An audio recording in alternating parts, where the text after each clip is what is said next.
Well, we're in an environment right now where nothing is predictable and change is more rapid than ever. And you can't think of your career as a ladder because you have no idea what the hot job is going to be tomorrow. The most important thing is, having a plan, but being really flexible about it. To me, that's been the key, at least in my life. I think anyone who has a 10-year plan, it's a dream. I think life is, in my career path, it's not a straight line. So it's not going to work out like you'll do this job, and 2 years, and then 3 years I'll do this, and then 10 years.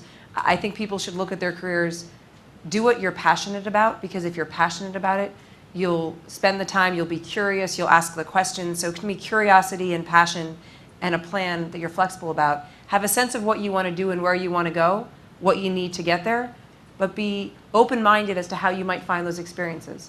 For Uda, who has had a very circuitous career path. She was in consulting for a long time, and then she went to Sanford Bernstein to be an analyst, a financial analyst, and then she went to her first, Fortune 500 job. And what was most important to her to be able to do that was the ability to remain open and flexible. With all these minute jobs that I've had in my life, I recognized what I didn't want to do. Repetitious, boring kind of work. So it's got to be interesting. And then the conclusion that I wanted to be well paid. I wanted to have a lifestyle that was a bit easier than that of my parents. And if you put together interesting and well paid, you came to the conclusion education was necessary. And it's interesting to me that it led me to study and then study more until I found the job that was interesting and well paid and had impact on others, so that the principles were met. But for me, it turned out to be a way to guide myself, to gauge myself. I work in financial services, in investment banking. Have you ever dealt with that perception from people as being a woman or being when you were younger, or even now, that what could you add to the table? I get it every day. No, I genuinely mean that, and it's not easy. Let's be honest, I'm a 39-year-old woman who heads M&A for one of the largest companies in the world. How'd you get there?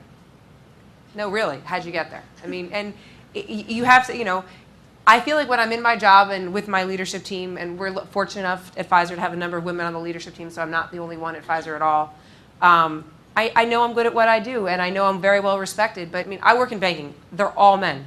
I'm like, can't you throw me a woman on a deal once in a while, guys? Seriously. But it's hard. At my level, there's very few women left that you can, put on the deal with me to at least make me think there's some woman. And I'll be honest, there are days where it is a little come on. I've gotten this far, and then I think, you know what? I've learned it's actually an advantage. Because they tell you lots of things they would never tell you if they knew who you actually were. And so, no, really. You walk in the room, they can't really believe I do what I do. So you sit there and they say lots of fascinating things until they realize who you are. And they're like, oh. And at the end of the day, you have to remember to have confidence. You earned your job. You're there because you're good at what you do. And you're going to have to live with it. And honestly, there's an advantage I find. And use what you do have as a woman. I feel like I can smile and get someone to loosen up in a meeting when I'm meeting a new CEO of a company I want to buy or I'm interested in. Sometimes it's easier for me to start those conversations. And so I bring advantages that men don't have. But it's going to be hard. You're going to walk in rooms where they don't think you should be there or they don't think you are who you are. And at the end of the day, who cares what they think? I know that. It's hard. You're really the second guy in 5 minutes? Really? You're head of BD? Yes. So, my advice to you is you got to stay strong. You got to believe in yourself. You earned where you are. And do not sit. One thing about women, do not walk in a room and wait for everyone else to see you. Sit down. Own your space at the table. Don't sit on the side. Don't wait for someone to give you the right to be. You walk in, you own your job. You don't have to let someone give you your space. You own your space. You should speak up in a meeting. You should lean forward. You deserve what you have, and as long as you act like that and you're respectful, don't worry about the people who don't think you should be there or being the only one. Use it to your advantage. When I think back, I would echo what Kristin said. The fact that you're where you are already means you know your stuff. And so going forward, just always make sure you're very competent.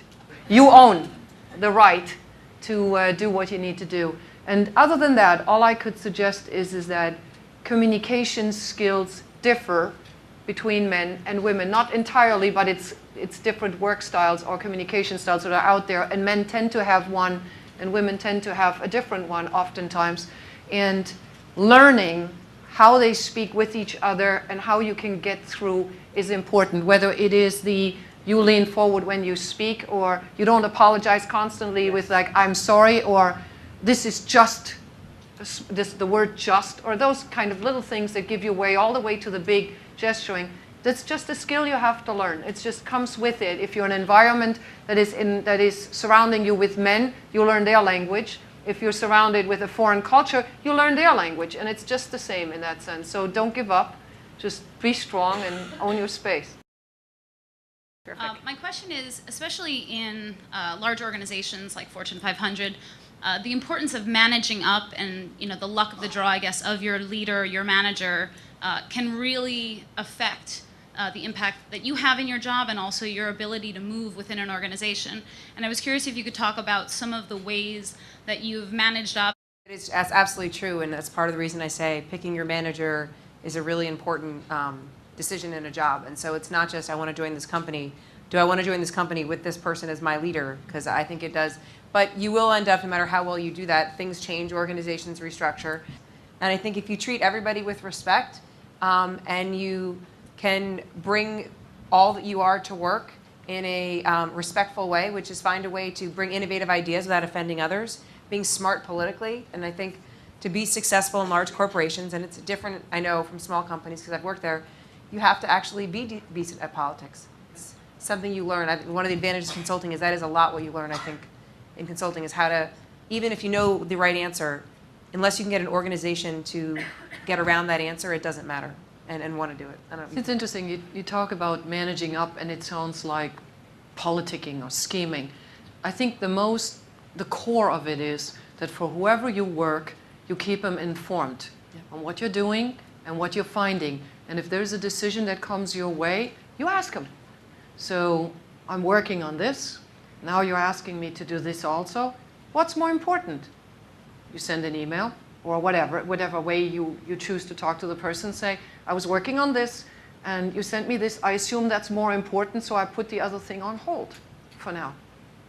You managed up. You did. Your boss now knows what you're doing.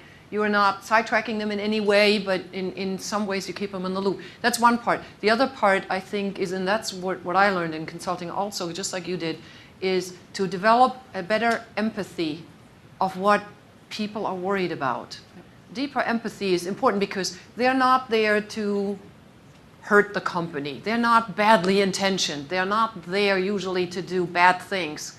And you can't just say who is right and who is wrong. It's just a different perspective. And so managing up to some extent also means that you develop an understanding and an appreciation of the broad range of perspectives that there could be, and that therefore, when you do speak up, it's not a naive way to speak up, but it is a way that is informed by your understanding of the different points of view.